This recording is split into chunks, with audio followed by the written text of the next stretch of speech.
Kia kapok jing pangasya tuan mami yarap yaga beju pendap mune bakrau saudong perte belong bapau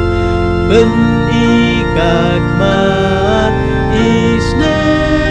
ko patangka tala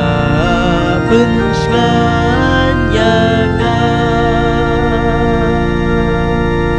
kak mat jom hapulit ri pun sin mensyu